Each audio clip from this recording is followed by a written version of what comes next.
주시옵소서. 모든 것을 감사드리며 거룩하신 예수님의 이름으로 간절히 기도하옵나이다. 아멘. 하나님 말씀 보시겠습니다. 베드로전서 2장입니다.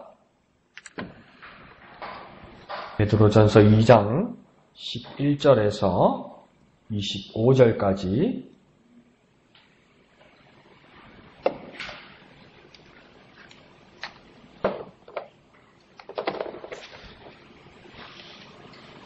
(2장 11절에서 25절까지) 다 같이 한음성으로 읽겠습니다. 시작. 사랑하는 자들아, 거류민과 나그네 같은 너희를 권하노니 영혼을 거슬러 싸우는 육체의 정욕을 제어하라.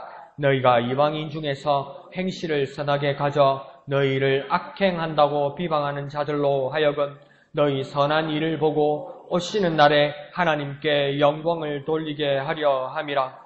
인간의 모든 제도를 주를 위하여 순종하되 혹은 위에 있는 왕이나 혹은 그가 악행하는 자를 징벌하고 선행하는 자를 포상히 하기 위하여 보낸 총독에게 하라.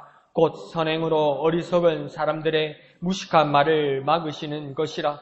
너희는 자유가 있으나 그 자유로 악을 가리는 데 쓰지 말고 오직 하나님의 종과 같이 하라. 뭇 사람을 공경하며 형제를 사랑하며 하나님을 두려워하며 왕을 존대하라. 사환들아, 범사에 두려워함으로 주인들에게 순종하되 선하고 관용하는 자들에게만 아니라 또한 까다로운 자들에게도 그리하라. 부당하게 고난을 받아도 하나님을 생각함으로 슬픔을 참으면 이는 아름다우나 죄가 있어 매를 맞고 참으면 무슨 칭찬이 있으리요. 그러나 선을 행함으로 고난을 받고 참으면 이는 하나님 앞에 아름다우니라. 이를 위하여 너희가 부르심을 받았으니 그리스도도 너희를 위하여 고난을 받았사 너희에게 본을 끼쳐 그 자취를 따라오게 하려 하셨느니라. 그는 죄를 범하지 아니하시고 그 입에 거짓도 없으시며 욕을 당하시되 맞대어 욕하지 아니하시고 고난을 당하시되 위협하지 아니하시고 오직 공의로 심판하시는 이에게 부탁하시며 친히 나무에 달려 그 몸으로 우리 죄를 담당하셨으니 이는 우리로 죄에 대하여 죽고 의에 대하여 살게 하려 하심이라. 그가 채찍에 맞음으로 너희는 나음을 얻었나니 너희가 전에는 양과 같이 길을 잃었더니 이제는 너희 영혼의 목자와 감독 되신 이에게 돌아왔느니라. 아멘. 베드로전서는 베드로가 썼습니다. 근데 베드로의 이 상황이 어떤 상황이었냐면 거의 순교를 앞서 이제 순교를 바라보는 그 상황이었습니다. 그런데 그래서 유언과 같이 흩어져 있는 사람들에게, 흩어져 있는 자기의 교인들에게 이 말씀을 전하는 것입니다. 이 편지를 쓴 것이죠. 그런데 그러니까 이제 마지막을 바라보면서 베드로가 오늘 본문에서 시작할 때 우리의 삶의 자리가 어떠하다는 것을 지금 이야기하고 있습니다. 그래서 질문을 몇 가지, 이 본문을 통해서 질문을 몇 가지 뽑아낼 수 있습니다. 첫 번째 질문은 뭐냐면 오늘 본문 처음부터 11절부터 읽으면 우리의 본향은 어디일까요? 그러니까 고향하고 본향하고 같은 말이기도 한데 굳이 우리가 본향이란 말을 쓴다면 우리는 원래 태어난 곳은 그곳은 아니었는데 우리 본래 자리로 만들어준 그곳으로 가야 하는 그 본향은 어디일지 저와 여러분은 생각해야만 할 것입니다. 그러면 대부분 뭐라고 이야기하겠습니까? 내가 지금 여기 있는 것이 본향이 아니라면 내가 지금 여기 있는 곳은 어디일까요? 지금 여기서 난 무엇을 하고 있는 것일까요? 그러면 아직은 저와 여러분이 여기서 살고 있는데 여기서 생활하고 있는데 그러면 여기에서는 어떤 모습으로 관계 지으면서 살아가야만 할 거예요? 그러면 이 땅에서 살아가야 하는데 해야 될 일이 있겠죠. 마지막 본향으로 가기 전에 우리가 해야 될 일이 있겠죠. 그것을 우리는 뭐라고 부릅니까? 사명입니다. 그러면 이 땅에서 나의 사명은 무엇일까요? 우리의 사명은 무엇일까요? 이런 것들을 질문하면서 그 답을 찾으면서 살아가야만 할 것 같습니다. 그러니까 더 단어로만 말씀드리면 본향, 여기, 어떤 모습, 사명, 이 네 가지는 생각하면서 살아가야 하지 않을까. 다시 말씀드리면 본향, 여기, 어떤 모습, 사명, 여기에 대한 질문에 대해서 하나하나 우리가 대답을 찾아가면서 살아가야만 할 것 같습니다. 그래서 11절에서 첫 번째 본향에 대한 명쾌한 답이 먼저 한 가지 나오고 있습니다. 그래서 우리는 뭐라고 이야기하고 있습니까? 무엇과 같은 존재라고 말하고 있습니까? 11절에 거류민이고 나그네와 같다고 이야기합니다. 그러니까 지금 여기 우리의 삶, 주민등록상에 기재되어 있는 주소, 등기부 등본에 내 재산처럼 적혀있는 그 주소가, 그 기재한 주소는 일시적이고 그냥 스쳐 지나가는 곳이다 이 말입니다. 그래서 뭐라고 부르는 겁니까? 여기서 우리는 거류민이고 나그네라는 거예요. 지나간다는 거예요. 잠시 거주하다가 멀리서 바라보면 이것은 지나가는 것에 불과하다는 겁니다. 그러니까 여기에 적을 두거나 여기가 내가 머물고 정착할 곳이라고 생각하면 안 된다고 말하고 있는 것입니다. 그러니까 우리가 얼마나 쓸쓸합니까? 얼마나 섭섭합니까? 얼마나 사는 게 허전합니까? 유행가 가수처럼 얼마나 정처 없습니까? 얼마나 떠다니는 것 같습니까? 그런 우리의 삶에 대해서 그나마 다행인 것은 11절에 오늘 말씀하실 때 뭐라고 부릅니까? 사도가 사랑하는 자들아. 그렇게 부르고 있습니다. 그러니까 우리를 향하여 거류민과 나그네처럼 정처 없이 떠돌아다니는 우리 같은 우리가 우리를 향하여 사랑하는 자들아 하고 우리를 부를 수 있는 우리의 동지가 있고 우리의 스승이 있고 또한 우리를 사랑하는 자들아 부를 수 있는 주님이 계시다는 것을 잊지 않아야 된다는 겁니다. 그러니까 11절에서 우리가 확실히 알 수 있는 것은 나는 여기에서 거류민이고 나그네인데 주님이 나를 사랑하신다. 그래서 주님이 나를 사랑하신다. 그래서 내가 어디 가야 할 곳이 있다. 그러니까 목적지는 분명히 있다는 겁니다. 여기서 거류민이며 나그네인데 나를 사랑하는 자야, 나를 사랑하는 자야 이렇게 나를 부르시는 주님을 향하여 갈 곳은 분명히 있다는 겁니다. 그러니까 나는 여기서 정처 없고 나는 여기서 나그네인데 나는 갈 곳이 있다. 사랑하는 주님을 향하여 갈 곳이 있다. 그것을 잊지 않는 저와 여러분 되시기를 부탁드립니다. 나는 거류민이고 나는 나그네인데 주님이 나를 사랑하신다. 그것을 기억하는 저와 여러분 됩시다. 한번 해볼까요? 나는 여기 거류민이고 나그네인데 주님이 나를 사랑하신다. 그 주님을 바라보며 목적지를 향해 나아가는 저와 여러분 되시길 부탁드립니다. 자, 그러면서 11절 하반절에 보면 그러면 우리는 어떻게 살아야 할지 그것을 말씀하고 있습니다. 11절 끝에서 뭐라고 합니까? 육체의 정욕을 제어하라 이렇게 합니다. 그러니까 우리가 이 세상에 살면서 거류민이면서 나그네라는 것을 깨닫지 못하면 순간 착각하게 되면 우리에게는 무엇이 문제로 걸린다는 겁니까? 육체의 정욕. 육체의 정욕이 무엇입니까? 우리가 하나님을 향한 길을 막고 들어서게 된다는 겁니다. 그래서 그 앞에는 뭐라고 이야기합니까?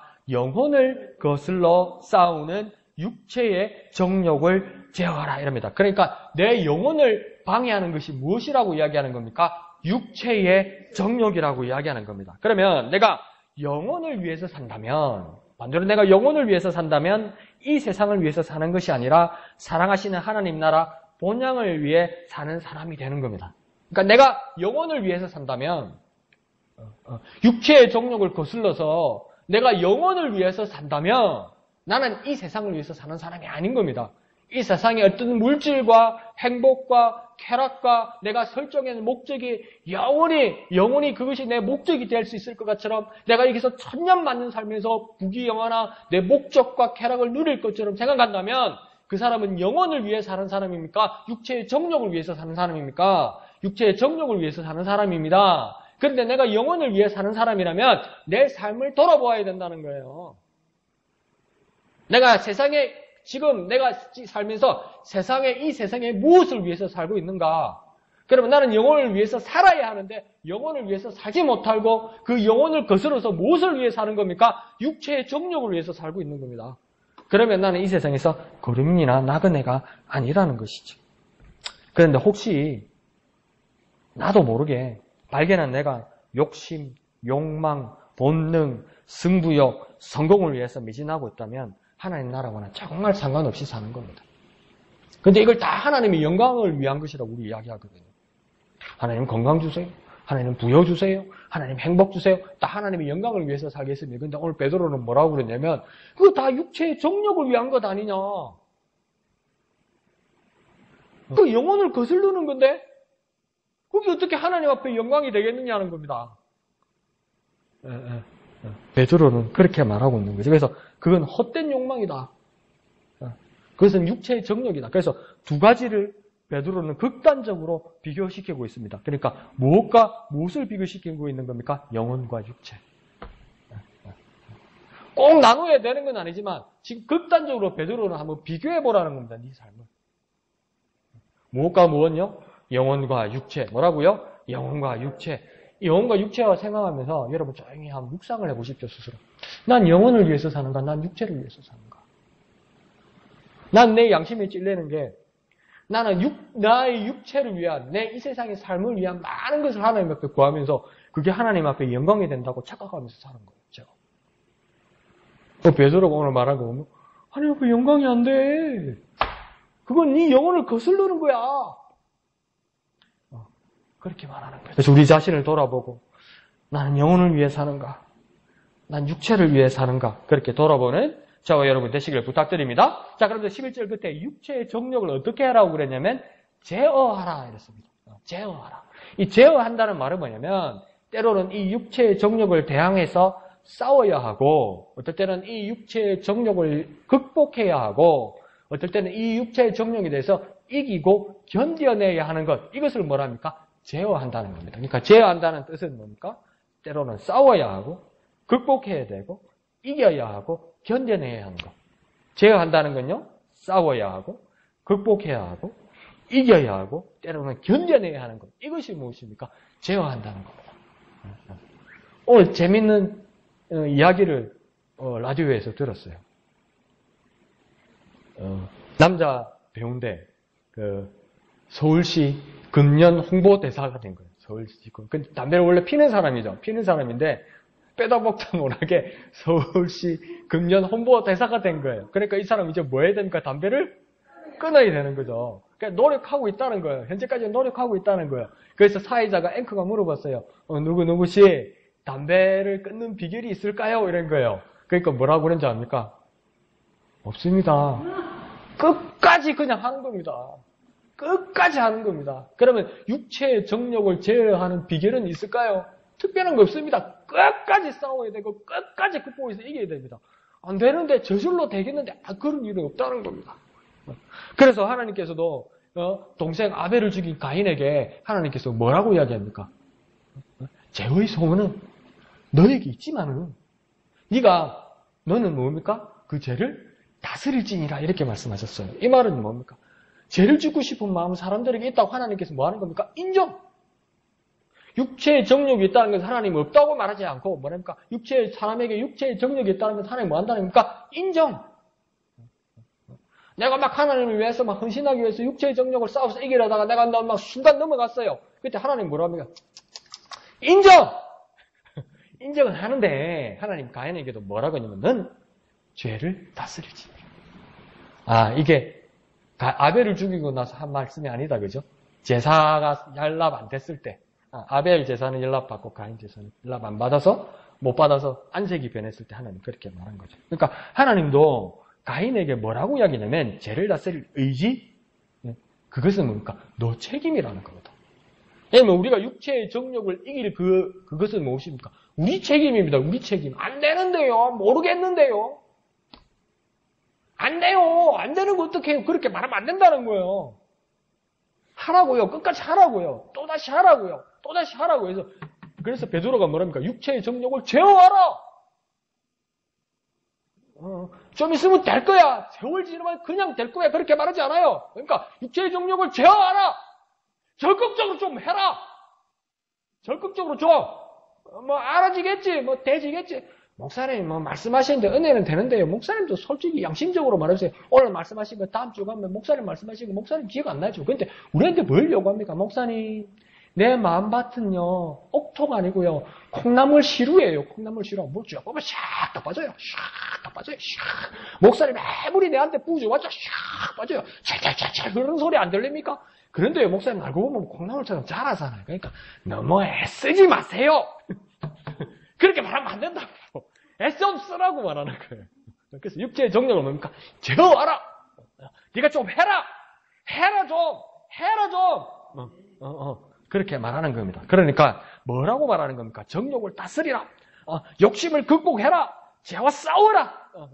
그렇게 말하는 것이 뭡니까? 육체의 정욕을 제어하라는 겁니다. 한번 해볼까요? 정욕을 다스리자. 욕심을 극복하자. 죄와 싸우자. 그래서 막 적극적으로. 그러니까 막 지난주까지만 해도 어제까지만 해도 막 마귀가 막 걸면 막 자빠지고 막 울고 코 피 흘리고 막 이러는데 뭐 이 오늘 말씀 듣고 나가더니 막 싸우니까 막 마귀도 지금 미쳐 오늘 와 그러노 좀 바뀌네 막 이렇게 막 마귀가 당황하게 좀 살아보자고요.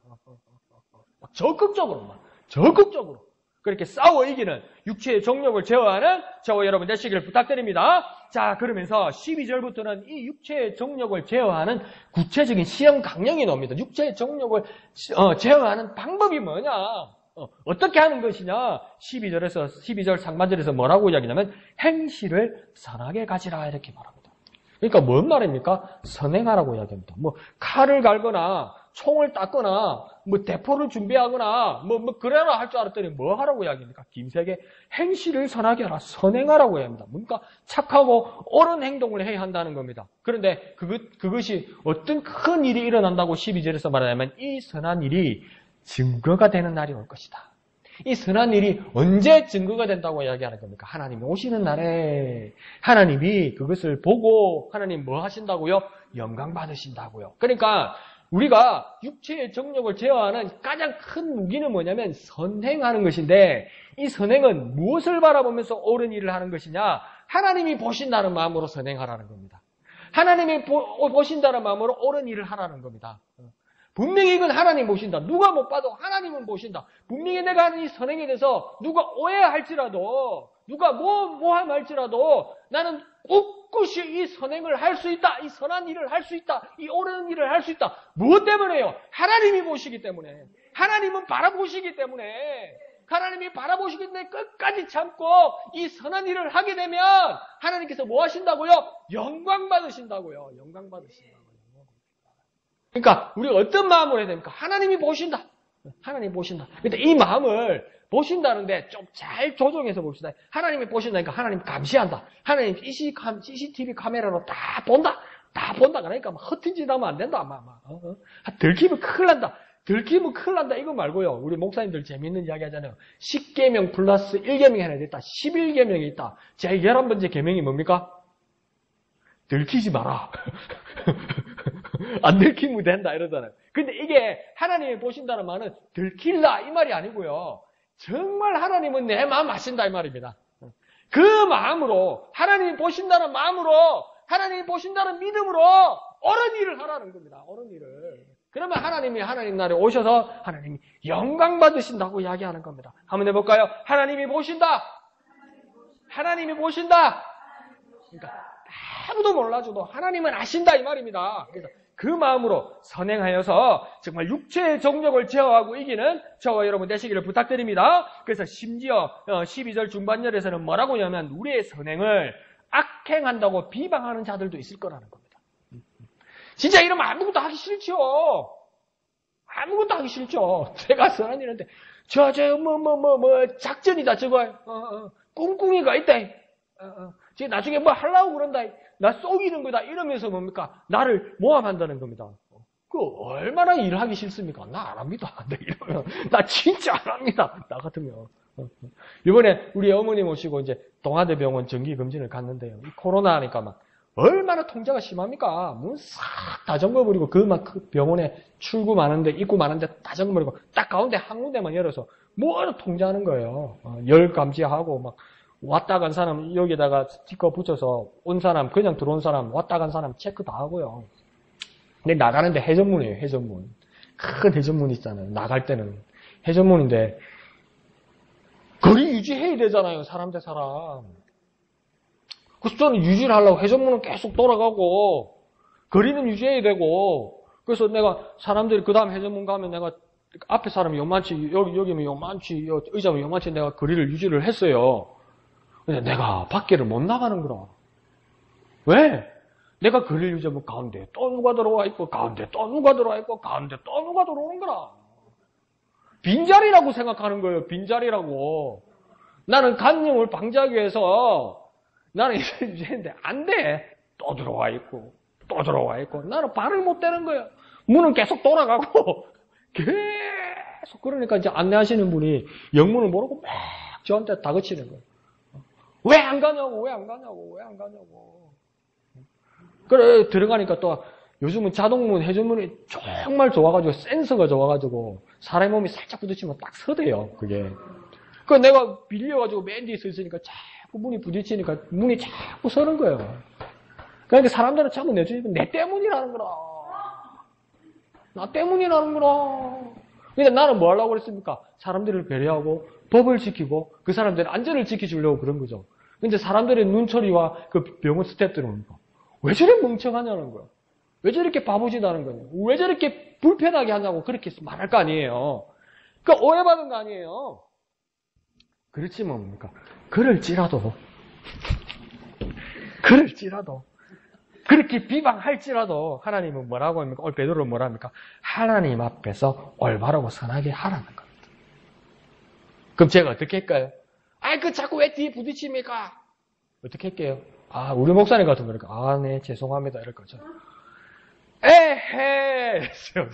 정말 짜증이 나고, 정말 큰 소리로, 에헤! 참! 이랬습니다. 그러면 안 되는데, 그것까지 안 했어야 되는데, 너무 섭섭하고, 너무 짜증이 북받쳐서. 그런데 오늘 사도는 뭐라고 이야기냐면, 우리의 선행을 악행한다고 비방하더라도 하나님 앞에서 올바르고 선한 일을 하라. 얼마나 적극적으로 해야 되겠습니까? 이 선한 일을 얼마나 적극적으로 해야 되겠습니까? 그래야 육체의 정욕을 제어할 수 있다고 이야기하는 겁니다. 그것이 육체의 정욕을 제어하고 영혼을 위해 사는 비결이라고 이야기하고 있는 겁니다. 일체의 비결이 무엇입니까? 하나님이 보고 계시다. 그래서 끝까지 선한 일을 한다. 심지어 나를 비방하는 자가 있을지라도, 저것 악행이라고 비방하는 자가 있을지라도 하나님이 내 마음을 아시고 보신다. 하나님께서 이 일을 통하여 영광 받으실 것이다. 그 믿음으로 끝까지 행하는 것, 그것이 바른 거라고 이야기하는 겁니다. 그러니까 그러면서도 뭐라고 이야기하냐면 참 그리스도인은 세상과 벽을 쌓고 적대시하거나 그렇게 살아가는 것이 아니라 세상에 어떤 모함을 받더라도 옳은 일, 선한 일을 한다. 그러면 이건 어디서 하는 겁니까? 세상 안에서 하는 겁니까? 세상 밖에서 하는 겁니까? 여전히 세상 안에서 하는 겁니다. 여전히 세상 안에서. 그러니까 세상을 등지거나 세상을 적대시하거나 세상과는 완전히 담을 쌓고 살아가는 것이 아니고 아직도 우리는 세상 안에서 거류민과 나그네로 아직은 세상에 있기 때문에 세상에서 옳은 일을 하라는 겁니다. 세상에서 선한 일을 하라는 겁니다. 세상에서 거류민과 나그네로 선한 일을 하면서 육체의 정욕을 제어하고 있을 때 누가 보고 계시다는 겁니까? 하나님이 보고 계셔서 다 알고 계시고 다 알아주신다는 겁니다. 그래서 하나님 뭐 받으신다고요? 영광 받으신다는 겁니다. 그러니까 여기 세상에서 하나님의 옳은 일, 선행을 해야 된다는 겁니다. 그러면 하나님께 뭐가 된다는 겁니까? 영광 돌릴 수 있다는 겁니다. 그러니까 하나님께 영광을 돌리는 방법은 이 세상에서 선한 일을 하는 겁니다. 어떤 일이 있더라도, 어떤 어려움이 있더라도, 어떤 모함을 받더라도, 어떤 비방을 받더라도 하나님의 방법으로 선한 일을 해서 그날에 하나님 앞에 영광을 돌려드리는 저와 여러분이 되어야만 하는 겁니다. 한번 더 할까요? 이 세상에서 하나님의 선행을 하자. 하나님의 옳은 일을 하자. 하나님께 영광을 돌리자. 네가 그렇게 참았어. 네가 그렇게 억울해도, 네가 그렇게 답답해도, 네가 그렇게 해서 하나님 그렇게 기뻐하실 거라는 겁니다. 마지막 날에. 그래서 하나님 앞에 영광을 돌려드리는 저와 여러분이 될 수 있다는 겁니다. 그 믿음을 가지는 저와 여러분 되시길 부탁드립니다. 자, 그리스도인은 세상과 등지고 사는 삶이 아니다 보니까 13절에 이제 뭐라고 이야기합니까? 인간의 모든 제도에 대해서 뭐라고 이야기합니까? 순종하라고 이야기합니다. 베드로가. 순종하라고. 근데 베드로는 지금 어디 앞에 있냐면 지금 순교 앞에 있습니다. 자기가 곧 순교할 거라는 것을 분명히 알고 있습니다. 그런데 그러면 뭡니까?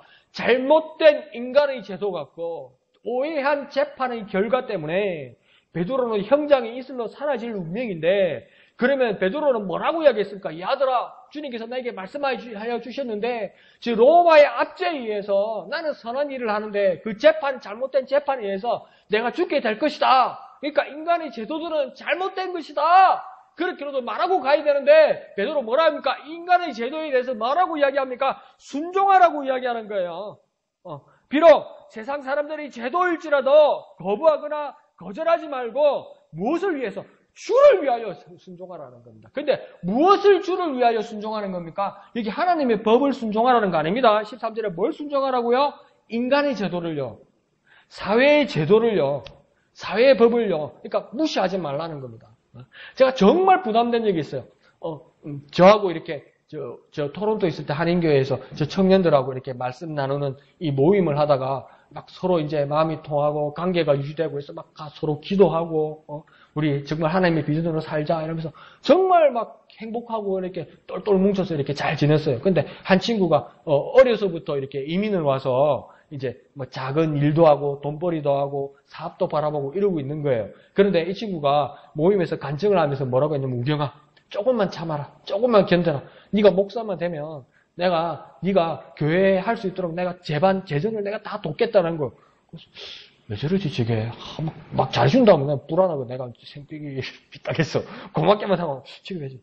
왜 그러냐면 그 캐나다라는 사회가 경제 제도는 거의 복지 제도가 너무나 강력하기 때문에 세금을 엄청 거둡니다. 그래서 거의 사회주의에 가까운 세금 제도입니다. 그러니까 이 세금 내는 게 아까운 거예요. 이 친구가 사업을 하면서 그래서 그 세금을 떼먹고 나한테 주겠다는 거요. 그럼 난 뭐가 되는 거요? 난 공범이 되는 거요.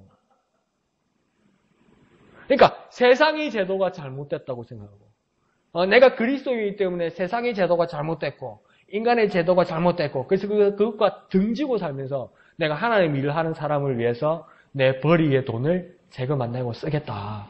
그게 영광이 되냐는 겁니다. 안 된다는 겁니다. 그러니까 베드로가 뭐랍니까? 주를 위하여 인간의 제도에 대해서 뭐랍니까? 순종하라고요. 순종. 그러니까 꼼수 쓰고 뭐 해가지고 하나님 앞에 영광을 위해서 뭐 모으겠다, 이익 보겠다, 맛있게 쓰겠다, 배부르겠다. 그거 안 돼. 그리고 세상 제도는 우리가 생각처럼 허술하지 않았어요. 다 들킵니다. 다 들킵니다. 나중에. 그럼 망신 나중에 말 못합니다. 이거. 그 면회 가가지고 집사님, 목사님 찾고 이러면 그냥 망신 면회 가가지고 목사님 찾고 집사님 찾고 시장 빠지기서 싸우고 있는데 목사님 와 이럽니까 자꾸 이게 뭡니까 이게. 그래서 뭡니까? 인간의 제도에 대해서 베드로는 순종하라. 비록 세상 사람의 제도일지라도 거부하거나 거절하지 말고 주를 위하여 또 13절에서 뭐랍니까? 왕이나 14절에는 또 뭡니까? 누구를 위하여 끝에요? 총독을 위하여 순종하라고 이야기합니다. 그러니까 사람이 좀 그리스도인이면 삐딱하거나 적대적이 되지 말고 호의적이고 신사적이고 배려하는 사람이 되라는 겁니다. 그래야 무엇이 됩니까? 하나님 앞에 영광이 된다는 거예요. 막 기득만 차리려고 그러고 막 미장원 좋은 데 가고 막 레스토랑 좋은 데 가면 막 그 식당 앞에서 미장원 같은 데 가서 막 기도도 하고 아멘도 하고 하면서 그 사람들한테 기마이 쓴다고 막 팁도 주고 이러면서 막 시장 행상하는 할머니한테 가서는 뭡니까? 더 달라 그러고 막 깎아달라 그러고 막 그러다 지나가다가 목사님 안녕하세요 자꾸. 그러면 안 된다는 거지. 근데 우리의 삶이 그렇지요, 그죠? 근데 그걸 바꾸어야 된다는 겁니다. 하나님 앞에 영광이 되기 위해서 바꾸어야 된다는 겁니다. 그 애플 전도 우리 배웠던 거 기억납니까? 애플 전도를 위해서 어떤 신사분이 어떻게 또 합니까? 매일 저녁 그 과일 가게가 파장할 때 오시더라고 그러잖아요. 파장할 때 뭐 과일이 좋은 게 남았습니까? 나쁜 게 많이 남습니까? 나쁜 게 많이 남지요. 그런데 뭡니까? 매일 이분이 단골이니까 좋은 과일만 골라서 담아주더라는 겁니다. 그런데 이 신사분은 뭐라고 이야기합니까? 조금 상한 거 저것도 같이 담아달라고 그러는 거예요. 거기다가 계산해 달라고 이야기하는 거예요. 그 나중에 알고 보니까 그가 누구였습니까? 그리스도인이라는 것이죠. 세상의 법을 주님을 위하여 그리고 지도자를 위하여 순종하는 저와 여러분이 되어야 됩니다. 세상의 법을 순종하는 이유는 첫 번째 주님을 위한 것이고 또한 세상의 지도자를 위한 것입니다. 그래서 모범이 되는 저와 여러분 되시기를 부탁드립니다. 한번 해볼까요? 세상의 법을 주님을 위하여, 지도자를 위하여 순종하자. 비록 세상의 법일지라도 주님을 위하여, 그리고 그 법을 제안한 지도자를 위하여 순종하여 하나님 앞에 영광 돌려드리는 저와 여러분 되시기를 부탁드립니다. 자, 그러다 보니까 15절은 뭐라고 이야기냐면 무식한 말을 막는 법을 이제 15절에서 가르쳐주고 있습니다. 무식에 대해서는 뭐가 답이겠습니까? 유식한 말이 답이겠죠. 잘 모르는 사람한테 제대로 가르쳐주는 것이 답이겠지요. 그런데 오늘 베드로는 그게 아니라고 15절에 이야기하고 있습니다. 무식한 말에는 무엇이 답이라고 이야기합니까? 멍디 또 하지 말고 뭐라고 이야기합니까? 15절에 선행이라고 이야기하는 거예요. 무식한 말을 하고 억지 부리고 제대로 모르는 사람을 향해서 바르게 가르쳐주는 것이 그 답이 아니라 뭡니까? 선행으로 그들의 무식한 말을 극복할 수 있고 인도할 수 있다고 이야기하는 겁니다. 선한 일을 함으로 그들에게 뭡니까? 바른 길로 인도할 수 있다는 겁니다. 그러니까 말에 대해서 바른 처방은 뭡니까? 행동입니다. 말에 대해서 말로 싸우는 것이 아니라 말로 바로 잡는 것이 아니라 말에 대해서는 무엇입니까? 행함입니다. 근데 어떤 행함입니까? 선한 행함이라는 겁니다. 옳은 행함이라는 겁니다. 선행을 하라는 겁니다. 그래서 무식한 말에는 뭡니까? 선행으로. 뭐라고요? 무식한 말에는 선행으로. 무식한 말에는 선행으로 그 무식한 말을 막는 능력의 사람 되시기를 부탁드립니다. 자, 그러면서 16절에는 우리 본향이나 시민권은 이 땅에 있지 않으니까 이 세상의 지배를 받지 않을 무엇이 있다고 16절에 뭡니까? 16절에 너희는 무엇이 있다고요? 자유가 있다고 이야기하는 겁니까? 이 세상에 속한 사람이 아니니까 이 세상에는 거류민이나 나그네이니까 이 세상에 사는 사람이 이 세상을 목적으로 사는 사람이 아니니까 이 세상으로부터 자유할 수 있는 그 권리가 우리에게 있다는 겁니다. 그러니까 쉽게 말하면 심지어 뭡니까? 이 세상의 법에 구속당하지 않을 자유 권리도 우리에겐 있다는 겁니다. 그런데 그 자유를 어떻게 쓰랍니까? 남용하거나 그 자유를 가지고 세상과 등지지 말고 그 자유로 무엇을 하라고 이야기합니까? 하나님이 종과 같이 하라고 이야기하는 겁니다. 하나님을 섬기는 종과 같이 하나님의 백성으로서 하나님께 적극 순종하듯이 이 세상에서도 그리하라는 겁니다. 이 세상의 법과 제도에서도 하나님을 섬기듯이 하나님께 순종하듯이 내가 이것을 거부하고 이것을 떠나고 이것을 극복할 자유와 권리가 내게 그 권세가 나에게 있지만 이 세상의 거름인과 나그네로 내가 이 세상을 거치며 살아갈지라도 이 세상의 제도에 대해서 하나님을 섬기듯이 적극적으로 순종하듯이 이 세상에서 그렇게 하라고 이야기하는 겁니다. 그러니까 가만히 생각해 보십시오. 이 세상에서 말하는 참 법치, 준법, 민주주의는 그리스도의 삶에서 그리스도인의 삶에서 구현되는 겁니다. 민주주의 시민의 그 정신과 민주주의 시민의 그 행동은 어디로부터 기인하느냐? 그리스도인의 삶으로부터, 그리스도인의 순종하는 삶으로부터, 하나님의 종으로서 섬기는 삶으로부터 이루어진다는 겁니다. 그러니까 선진 민주의식을 가지려면 우리는 뭘 해야 됩니까? 그리스도인으로서 하나님을 섬기듯이 순종하는 삶을 살아야 된다는 겁니다. 놀라운 말씀이죠. 그러니까 어떻게 해서라도 꼼수를 부리거나 법망을 빠져나가거나 이익을 챙기려 하거나 막 뻔뻔해지려고 하거나 그것은 뭡니까? 오늘의 말씀과는 배치됩니다. 오늘의 말씀과는 전혀 다릅니다. 어쨌든 간에 내가 하나님 은혜로 다 챙기고 누구야 뒤집을 지든 굶든 찢어지게 살든 난 모르겠다. 그런 건 아니라는 겁니다. 그래서 하나님 앞에서 선행하며 하나님 앞에 순종하며 하나님의 영광을 위하여 세상의 법에도 순종하는 저와 여러분 되시기를 부탁드립니다. 자, 그러다 보니 17절에는 뭐라고 이야기합니까? 무사람을, 17절에 무사람이라는 것은 모든 사람을 어떻게 하라고 이야기합니까? 공경하고, 그래서 형제는 어떻게 하라고 이야기합니까? 사랑하고, 하나님은 어떻게 하라고 이야기합니까? 두려워하고, 왕은 또 어떻게 하랍니까? 존대하고. 다시 한번 정리해 볼까요? 무사람을 공경하고, 형제는요 사랑하고, 하나님은요 두려워하고, 왕은 어떻게 해요? 존대하고. 와, 예수제에는 할 것도 많고 대할 사람도 많다. 이걸 일일이 언제 했다? 완전 손해만 보고 살겠네. 자, 그런데 해야 되는 것만 뽑아봅시다. 사람은 빼고 해야 되는 건 첫 번째 뭡니까? 공경하는 것이고, 두 번째는요, 사랑하는 것이고, 세 번째는요, 두려워하는 것이고, 네 번째 마지막은요, 존대하는 것이라는 겁니다. 잘 정리했죠? 그러면 공경, 사랑, 두려움, 존대, 이것을 무엇과 같은 말인 것 같습니까? 경외하는 거예요. 우리가 하나님을 경외한다고 이야기하잖아요. 경외하는 것이 알듯하면서도 어려웠잖아요. 근데 경외한다는 것은 뭘 하는 겁니까? 공경하고, 사랑하고, 두려워하고, 존대하는 겁니다. 그러니까 내가 세상 사람과 어떤 높은 사람들 뿐만 아니라 내가 하나님을 경외하는 자라면 이 사람들을 대하는 것처럼 하나님을 공경하고, 사랑하고, 두려워하고, 존대할 줄 아는 사람이 되어야만 하는 겁니다. 목사님, 하나님을 경외하는 거지 사람을 경외하면 됩니까? 예수님께서 뭐라고 얘기했습니까? 율법의 강령, 대강령 두 개가 있는데 첫째는 뭐랍니까? 하나님을 사랑하는 것이다. 그리고 그 다음 두 번째는 뭐랍니까? 이웃을 사랑하는 것이다. 그런데 하나님을 사랑하고 이웃을 사랑한다는 그 말 한가운데 뭐가 있는지 압니까? 기억나십니까? 이와 같이. 이와 같이는 우리말로 하면 뭡니까? 똑같다는 뜻입니다. 하나님을 사랑하는 만큼 똑같이 뭘 하라는 겁니까? 이웃을 그렇게 하라는 겁니다. 그러니까 여기서 사람들을 공경하고 사랑하고 두려워하고 존대하는 것처럼 똑같이 이웃과 하나님을 동일하게 공경하고 사랑하고 두려워하고 존대할 때 하나님을 뭐 하는 것입니까? 경외하는 것입니다. 그러니까 베드로는 뭘 하는 겁니까? 똑같이 대하라. 하나님 대하는 것처럼 사람들을 똑같이 대하라. 똑같이. 그러면 뭡니까? 사람들이 감동하고 하나님께는 뭐가 되겠습니까? 영광이 된다는 거죠. 그래, 이걸 단 두 자로 줄이면 뭐겠습니까? 선행이라. 오늘 말하는 선행이라. 그 우리말로 하면 옳은 일이라. 이게 옳은 일이라. 그리스도인으로 옳은 일이라. 이걸 두 자로 말하면요. 선행. 이것을 네 가지로 나누면 뭡니까? 공경하고 사랑하고 두려워하고 존대하는 것이고. 이건 누구에게 하는 것입니까? 하나님과 모든 사람들에게.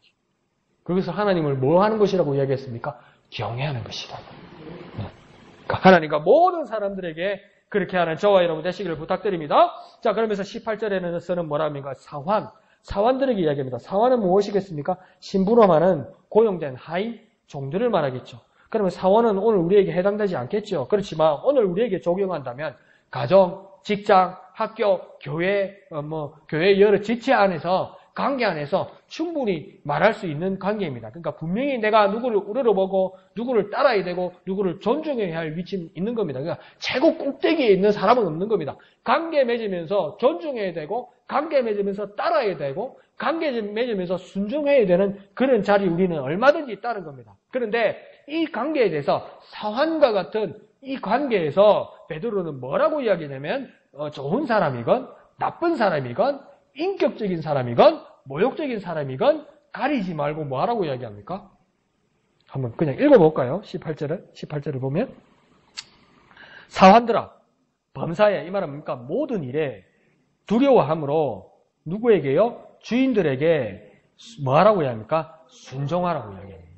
순종. 근데 어떤 주인들이 있다는 거예요? 주인도 여러 종류가 있다는 겁니다. 처음에 어떤 주인이 있습니까? 선하고 간용하는 주인이 있다는 겁니다. 그럼 이러면 지내기 편하죠. 그죠? 잘해주니까 더 잘해주고 싶죠. 근데 그런 주인만 있는 것이 아니라 또 누가 있다고 해야 합니까?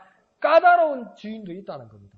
근데 가리라고 해야 합니까? 가리지 말고 모두에게 순종하라는 겁니다. 그러니까 쉽게 말하면 좋은 사람이건 나쁜 사람이건 인격적인 사람이건 모욕적인 사람이건 가리지 말고 무엇하라고요? 순종하라고요. 순종. 이거 어렵습니다. 아무런 어려움이나 마음의 갈등 없이 순순히 기쁨으로 따르라고 이야기합니다. 그럼 이 기쁨은 어디로부터 일어나는 것이겠습니까? 하나님이 보신다는 그 바라봄으로 이 순종이 일어나는 겁니다.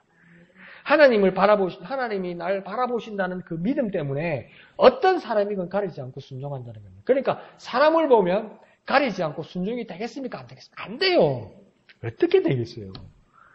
안 돼요, 안 돼요. 근데 뭡니까? 하나님이 내 마음을 아신다는 그 믿음이 생기면, 그 본다는 확신이 생기면 가리지 않고 다 할 수 있다는 겁니다.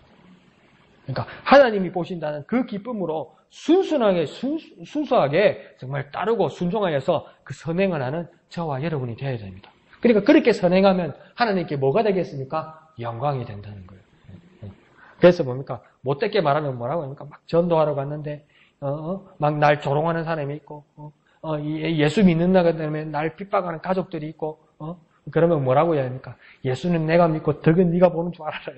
이러면서 뭐 참잖아요. 근데 이제 그걸 넘어서게 되면 뭡니까? 주님 때문에 누구든지 기쁨으로 대할 수 있고 선하게 대할 수 있다고 이야기하는 겁니다. 그러니까 베드로가 죽음을 앞두고 이 경지까지 간 겁니다. 그게 나중에 증거가 되죠. 그래서 뭡니까? 역사책에는 그게 남았죠. 성경에는 안 남아있는데 역사책에는 베드로가 어떻게 됩니까? 십자가에 어떻게 달려 죽었다고 합니까? 거꾸로 달려 죽었다고 이야기하죠. 근데 그게 누구의 요구사항입니까? 베드로의 요구사항이었죠. 왜 그랬다고 이야기합니까? 주님께서 십자가에 거꾸로 죽었는데 감히 내가 어떻게 예수님과 똑같이 달려 죽을 수 있느냐? 날 거꾸로 달라고 이야기한 거죠. 그러면 로마 군인들은 뭐라 했죠? 원하신다면 했겠죠. 그렇게 뭡니까? 아주 겸손한 경지까지 간다는 겁니다. 죽음 앞에서. 근데 베드로가 죽음 앞에서 남긴 말이 뭡니까? 어떤 사람이건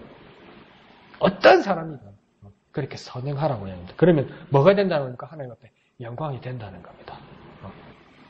베드로가 그 말을 남기고 베드로가 그렇게 실천하고 그렇게 선행한 거죠.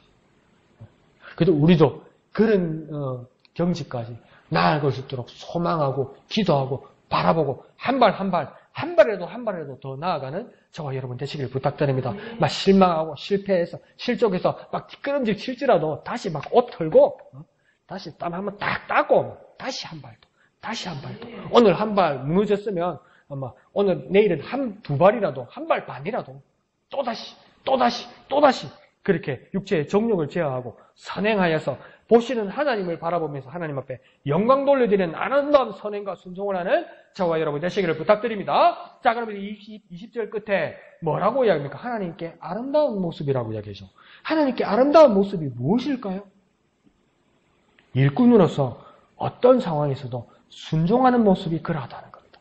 하나님 앞에 아름다운 모습은 내가 하나님의 일꾼이기 때문에 어떤 상황에서도 내가 순종할 때 하나님 앞에 아름다운 모습이라고 이야기한다. 하나님께서 나를 보시면서 너 참 아름답다, 너 참 귀하다고 나에게 말씀하시는 이유는 뭐냐면 어떤 상황에서도 내가 하나님의 일꾼으로서 옳은 일로 선행하고 순종할 때 하나님을 날 어떻게 보신다고요? 아름답게 보신다는 겁니다. 19절 말씀처럼 설사 부당하게 고난을 받아도 하나님을 생각함으로 슬픔을 참으면 어떻다는 겁니까? 아름답다는 겁니다. 내가 진짜 억울하게 부당하게 19절 한번 볼까요? 부당하게 고난을 받아도 하나님을 생각함으로 슬픔을 참으면 이는 어떡하다고요? 아름답다고 이야기하는 겁니다. 정말 내가 부당하고 억울하고 나는 이런 일을 당할 사람이 아니고 도무지 이런 일을 하지 않았는데 그런데 내가 고난을 받아도 그것 때문에 내가 고난까지 받아도 내가 하나님을 생각하기 때문에 그 슬픔을 참을 수 있다면 하나님은 나를 어떻게 보신다는 말입니까? 아름답게 보신다는 겁니다. 우리나라에 한 고위 공무원이 있었어요. 근데 이 사람이 재판을 받게 됐어요. 어떤 재판을 받냐면 수억대 뇌물을 받았다고 재판을 받게 된 거예요. 근데 이분은 뇌물을 받은 적이 없다고 했어요. 근데 돈을 줬다는 사람이 나타난 거예요. 내가 당신한테 줬잖아요. 이런 거예요. 근데 이 사람은 난 받은 적이 없어요. 내가 줬다니까 이렇게 돼버린 거예요. 근데 이 사람 진짜 받은 적이 없어요. 근데 무슨 억한 심정인지 날 감옥에 넣으려고 어떤 사람이 나한테 돈을 줬다고 이야기하는 거예요. 그러면서 이 돈을 줬다고 말하는 사람이 뭐랬냐면 그러면 이 공무원이 돈을 받아서 어떡하던 거예요. 그러니까 이분이 안주머니에 이 3억짜리 돈 뭉치를 넣더라는 거예요. 근데 이 뇌물을 받았다고 모함을 받은 공무원이 누구냐면 여자분이에요. 근데 이 여자분이 그날 여성 정장을 입고 왔더래요. 그러니까 뭐 여성분들한테 한번 물어봅시다. 여성 정장에 안주머니가 있습니까? 없어요. 그런데 재판관이 감옥에다 넣었어요. 뇌물 받았다고 해서. 그래서 징역 2년을 살았어요. 2년 살고 오니까 끝나는 게 아니대. 그 뇌물 받은 돈을 내야 되더라. 받지도 않았는데 받았다고 판결이 나고 징역을 살았기 때문에 감옥에서 석방이 돼도 출소를 해도 그 돈이 판결이 냈기 때문에 내가 먹지도 않은 돈을 내야 돼. 그런데 안 내면 또다시 감옥을 가야 돼요. 어떻게 세상을 살아요? 내가 만약 그럼 난 어떻게 살아요? 못 살아요. 그런데 뭐라고 베드로는 이야기합니까?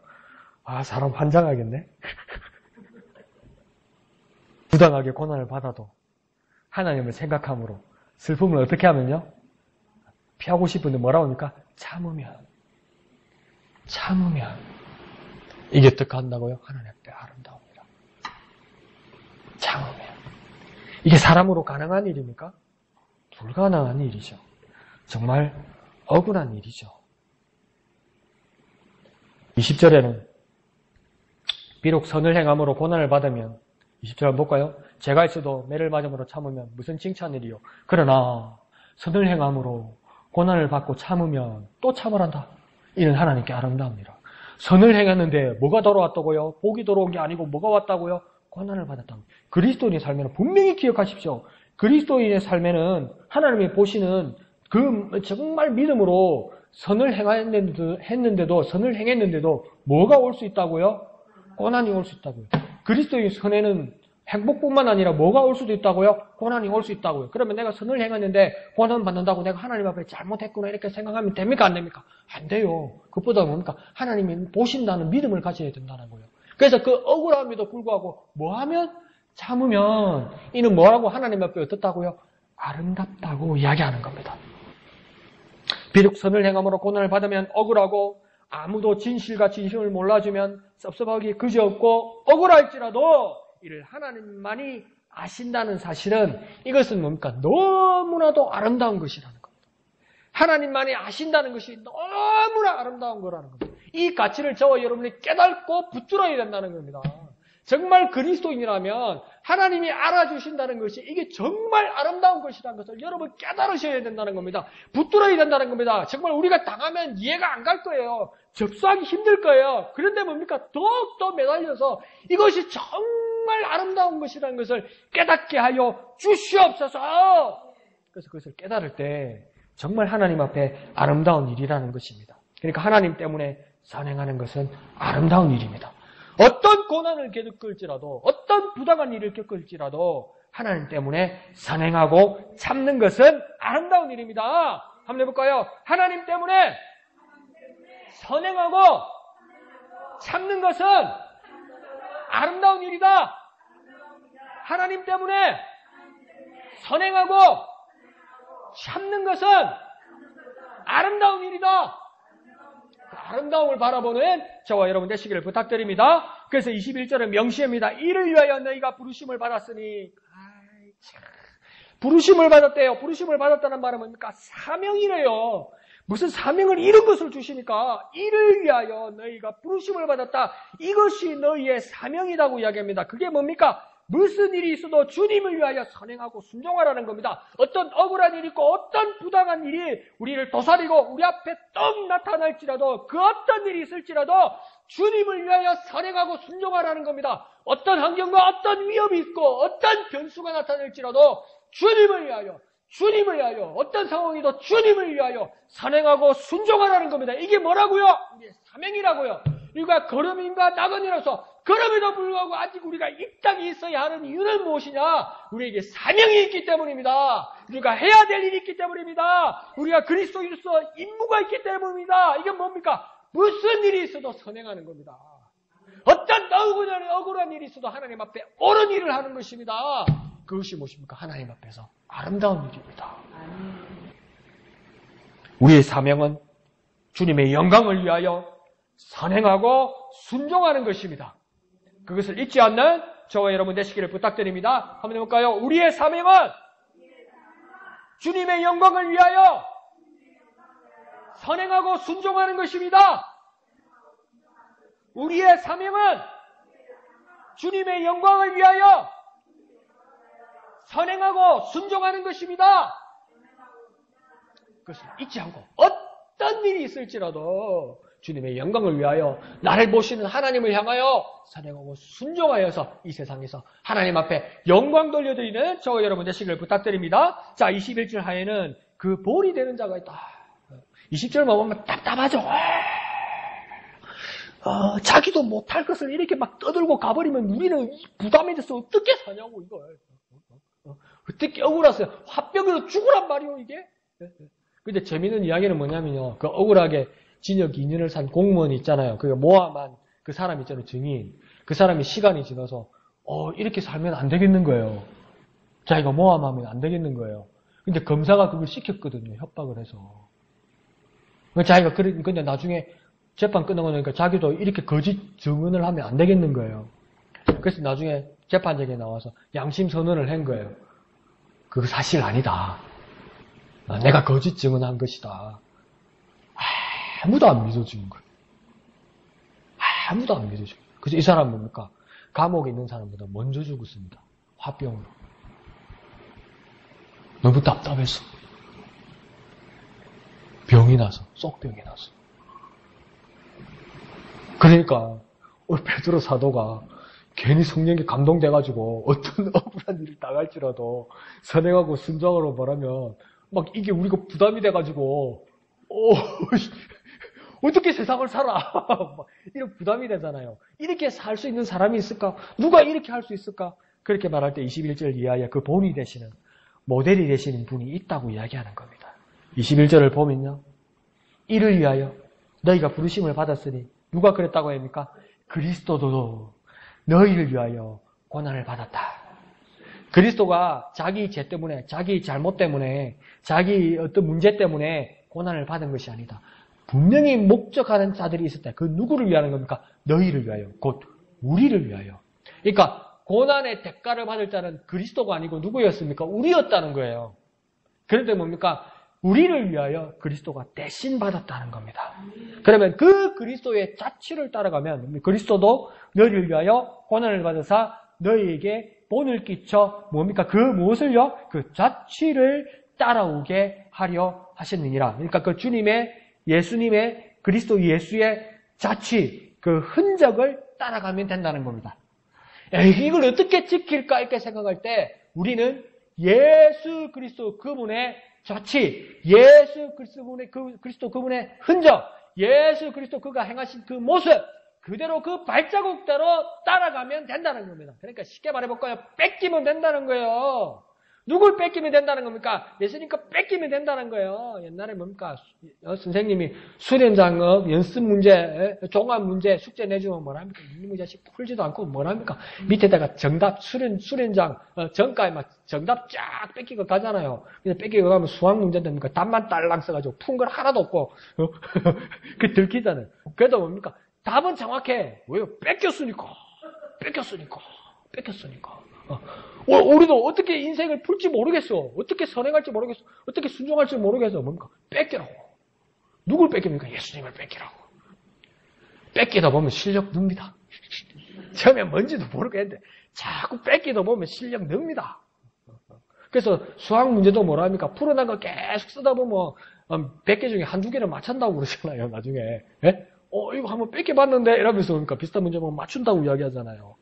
그거 마찬가지로 우리가 정말 예수님이 이해가 안 가는데 그 예수님의 흔적을 그 자체를 계속 따라서 본이 되신 예수를 뺏기기 시작하면 계속 따라하기 시작하면 깨닫게 되고 그분을 닮게 된다는 겁니다. 그것을 이야기하는 거죠. 그러면 그가 어떻게 하셨는가 볼까요? 21절에 보면 뭐합니까? 너희를 위하여 고난을 받으셨다 이랍니다. 이 말은 뭡니까? 예수님께서 우리를 위하여 고난을 받으셨다는 겁니다. 그러니까 예수님 자신을 위한 것이 아니라 다른 사람들을 위해서 우리를 위하여 그랬다는 겁니다. 우리도 어떻게 해야 됩니까? 우리 자신을 위해서 고난을 받는 것이 아니라 무엇입니까? 다른 사람들을 위해서 희생할 수 있는 사람이 되어야 된다는 겁니다. 누구처럼요? 예수님처럼요. 또 22절에는 뭐 하셨다고 합니까? 범죄하지 않으셨다고 이야기합니다. 무엇도 안 했다고 이야기합니까?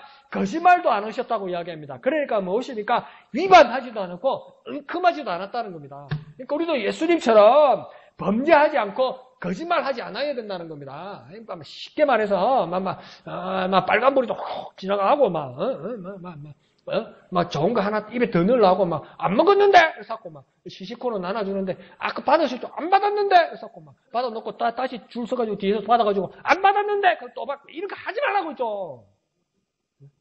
샘플 주고 뭐 기념품 주고 그 2개 받아가지고 그거 뭐 할 거예요 그게. 그러면서 뭡니까 또 2개 받아가지고 목사님 가져가세요. 아이고 참. 그 다 들으면 어떡하냐고요 그게. 근데 예수님처럼 뭐 하면 안 됩니까? 범죄하지 않고 예수님처럼 뭡니까? 거짓말하지 말아야 된다는 겁니다. 23절에는 뭡니까?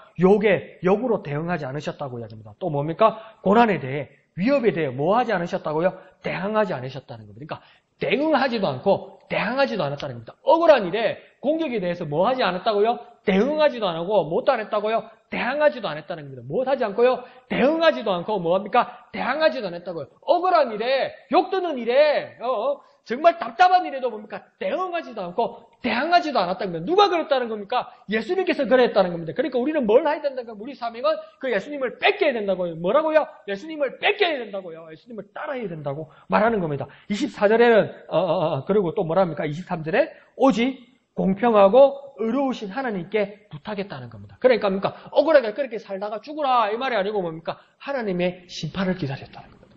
하나님께서 제일 공평하게 하실 것이다. 하나님이 다 보고 계셨기 때문에 하나님께 영광이 되는 일만 바라보라는 겁니다. 그래서 하나님의 심판에 부탁하는 삶을 바라보야 된다. 그러니까 우리가 이 세상에 살면서도 이 세상이 11절에 말한 것처럼 거름인과 나그네의 삶이라는 것은 무엇입니까? 우리는 이 세상에 살지라도 무엇을 바라보는 겁니까? 하나님을 바라보는 겁니다.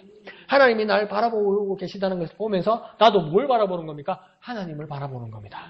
그래서 뭡니까? 우리 어떤 삶에서도 억울한 삶에서도 참아라. 힘도 없는 게 괜히 올라타다가 더 당한다. 그래서 참아라는 것이 아니라 내가 하나님을 바라봄으로 참는다는 겁니다. 그래서 그 하나님께 부탁하고 의탁한다는 겁니다. 누가 그러셨다는 겁니까? 예수님이 그러셨다는 겁니다. 그 예수님을 우리가 따르라는 것이죠. 24절에는 심지어 어떻게 하셨다고 합니까? 심지어 신이, 뭡니까? 몸소 예수님 스스로 뭐 했다고 합니까? 나무에 달려 처형당하셨다. 십자가에 달려 처형당하셨다. 이것은 무엇입니까? 자신이 아니라 우리의 제목 때문에 그렇죠. 예수님이 친히 십자가에 달렸다는 건 뭡니까? 자기가 그런 할 이유가 없는데, 자기는 그런 일을 당할 이유가 없는데 스스로 자원했다는 겁니다. 근데 그 누구를 위한 것입니까? 우리를 위한 것이다. 그러니까 십자가 처형의 그 몫은 누구의 몫입니까? 우리의 제 몫이라는 겁니다. 그러니까 누가 대신하셨다는 겁니까? 예수님께서 대신하셨다는 겁니다. 모든 사람들의 어려움과 부담과 그 짐에 대해서 우리가 뭐 해야 된다는 겁니까? 우리가 질 수 있어야 된다는 거예요. 누구처럼요? 예수님처럼. 예수님처럼. 자, 그러면 24절 중반에는 또 뭐라고 합니까? 그래서 그렇게 하신 이유는 우리로 죄에 대하여 죽고 의에 대하여 살게 하신 것이다. 그러니까 이 말은 뭡니까? 이전에 죄에 대하여 죽는다는 말은 이전에 우리의 삶에 대해서 결별했다는 겁니다. 죄에 대해서 죽었다는 것은 이전에 우리의 삶, 예수님을 몰랐을 때 우리의 삶과 뭡니까? 이별했다는 겁니다. 결별했다는 겁니다. 그러니까 내가 이 세상에서 태어났는데 주수시도 분명히 이 세상인데 그래서 이게 이 세상이 내 고향이라고 했는데 고향이 어딘겨? 진해가 어딘겨? 창원시 진해구. 진해구 아니요? 아니요. 진해시요. 아직도 그런 사람 있잖아요. 기분 나빠서. 괜히 기분 나빠서. 진해요. 창원 아니요. 진해요. 그래 창원 아니요. 아니요. 진해요. 이러잖아요. 그 애착이 있잖아요. 근데 그 근거지로 살던 우리의 삶을 결별했다는 겁니다.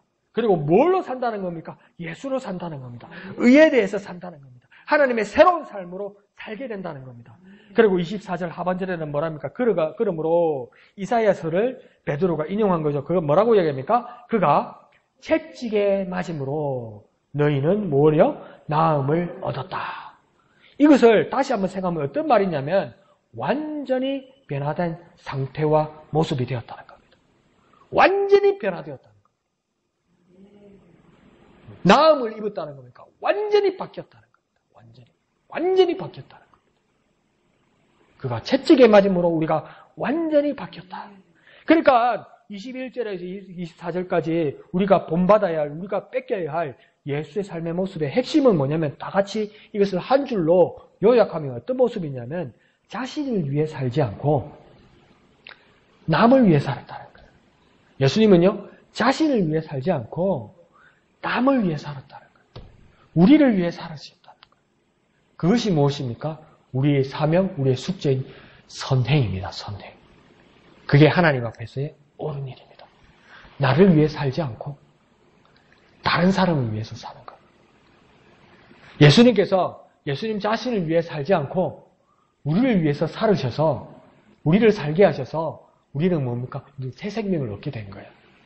그 예수님을 닮아서 우리도 이제 그 예수님으로 살지만 예수님을 닮아서 나를 위해 살지 않고 우리 이웃들을 위해 살 때 우리는 그들을 살릴 수 있다는 겁니다.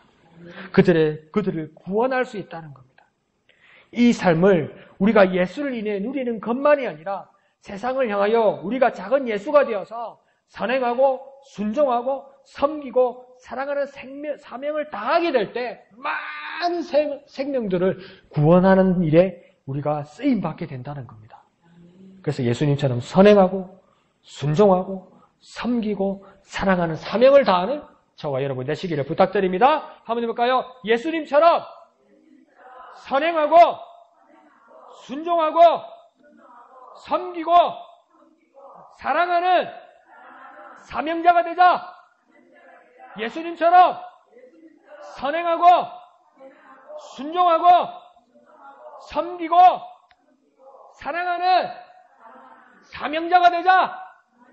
그래서 예수님처럼 막 뺏겨서 남을 위해서 살아서 막 위에 사명을 다해서 막 예수님처럼 많은 생명들을 구원하고 건지고 하나님께로 옮기는 저와 여러분 되시기를 부탁드립니다. 자, 그러자 마지막 25절에서 뭐라 합니까? 너희가 전에는 양과 같이 길을 잃었더니 이제는 너희 영혼의 목자와 감독 되신 이에게 돌아왔느니라. 돌아간다는 겁니다. 우리는 돌아갈 본향이 있다는 겁니다. 이 세상이 아니라 이 세상은 거름인과 나그네로 우리가 스쳐 지나갈 것이고 우리 본향은 하나님이 계신 곳으로 영혼의 목자 되신 하나님께로 돌아가야 할 그 본향이 있다고 말하는 겁니다. 이렇게 변화된 예수님을 따라 사는 사명의 삶으로 변화될 때 이전에 우리의 길을 잃은 양과 같은 모습에서 이제는 영혼의 목자와 감독 되신 주님으로 돌아왔다는 겁니다. 내가 돌아왔다는 것을 무엇으로 증거할 수 있습니까? 이 세상에서 선행하고 순종하여서 우리의 사명을 다하여서 하나님께로 돌아가는 저와 여러분 되시기를 부탁드립니다. 주님께로 돌아가는 저와 여러분 되시기를 부탁드립니다. 한번 해볼까요? 주님께로 돌아가자! 주님께로 돌아가자! 주님께로 돌아가자! 어떻게 돌아갈 수 있습니까? 예수님처럼 살아서 주님께로 돌아가는 우리 본향으로 돌아가는 저와 여러분 되시기를 부탁드립니다. 이전에 어떤 삶을 살았던 주님께로 돌아가는 저와 여러분 되시기를 부탁드립니다. 한 번 더 해볼까요? 주님께로 돌아가자. 그래서 하나님 앞에 영광 돌려드리는 저와 여러분 되시기를 예수님 이름으로 축원드립니다. 다 같이 찬송하신 후에 기도하도록 하겠습니다.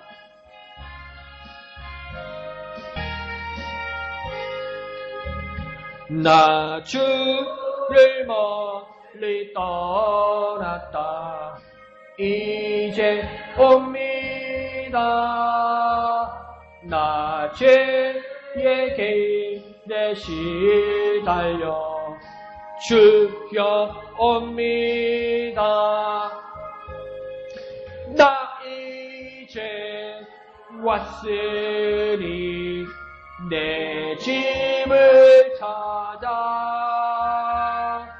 주여 나를 받으사 맞아 주소서. 이 병든 마음을 고치려 이제 옵니다. 큰 힘과 소망 바라고 주여 옵니다. 나 이제 왔으니 내 집을 찾아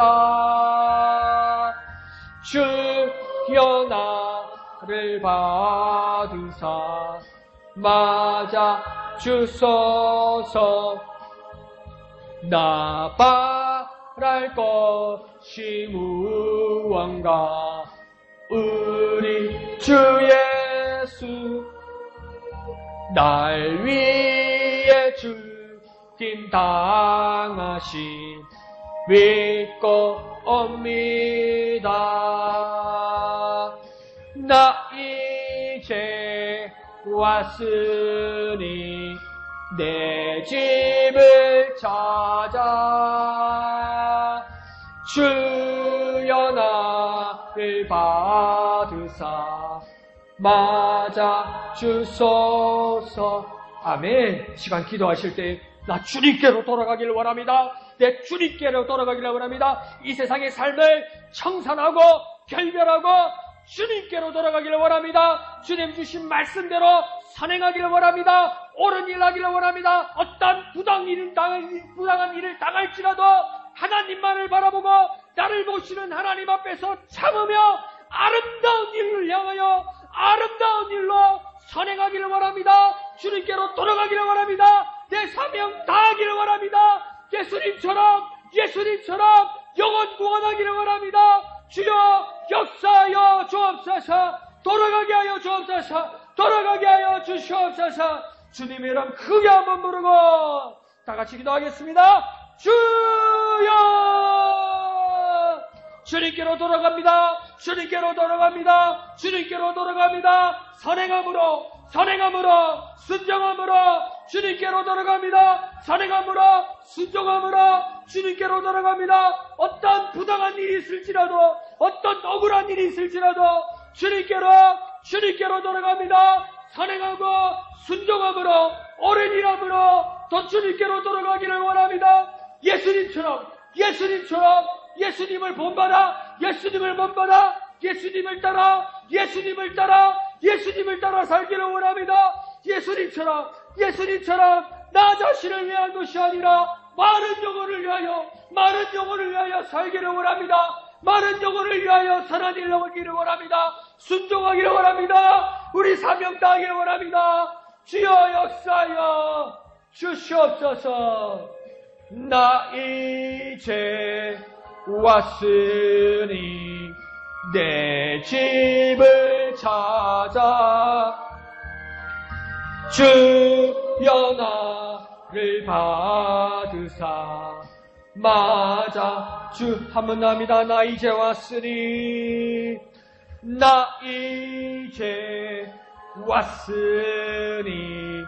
내 집을 찾아 주여 나를 받으사 맞아 주소서. 거룩하신 아버지 하나님 은혜를 감사합니다. 주님께로 돌아가기를 원합니다. 이 세상의 삶을 청산하고 나그네와 같고 거류민과 같은 이 세상의 삶에서 하나님께로 돌아가기를 원합니다. 우리의 사명 다하기를 원합니다. 이 세상에서 선행하고 순종하여 하나님 앞에 영광 돌리기를 원합니다. 어떤 억울한 일을 당할지라도 어떤 답답한 일을 당할지라도 하나님이 보신다. 하나님이 다 하신다. 그 마음으로 우리 사명 다하기를 원합니다. 예수님을 본받아 예수님을 따라 나를 위하여 살지 않고 불쌍한 영혼들을 위하여 살아 그 영혼들을 주님께로 이끄는 우리의 사명 다하기를 원합니다. 주님 우리 가운데 역사하여 주시옵소서. 함께하여 주시옵소서. 다시 일어나서 영혼을 거스르는 육체의 정욕을 제어하는 능력의 사람들에게 역사하여 주시옵소서. 모든 것을 감사드리며 거룩하신 예수님의 이름으로 간절히 기도합나이다. 아멘. 하늘에 계신 우리 아버지의 이름을 거룩하게 하시며 아버지의 나라가 오게 하시며 아버지의 뜻이 하늘에서와 같이 땅에서도 이루어지게 하소서. 오늘 우리에게 일용할 양식을 주시고 우리가 우리에게 잘못한 사람을 용서하여 준 것 같이 우리 죄를 용서하여 주시고 우리를 시험에 빠지지 않게 하시고 악에서 구하소서. 나라와 권능과 영광이 영원히 아버지의 것입니다. 아멘. 주님 감사합니다. 주님께로 돌아가는 우리가 되게 하여 주옵소서. 주님께로 돌아가는 우리가 되게 하여 주옵소서. 우리의 사명 다할 수 있도록, 우리의 사명 다할 수 있도록, 주님의 말씀을 따라 선행하고 순종하여 우리의 사명 다할 수 있도록, 하나님 앞에 참으로 아름다운 모습들이 될 수 있도록 주님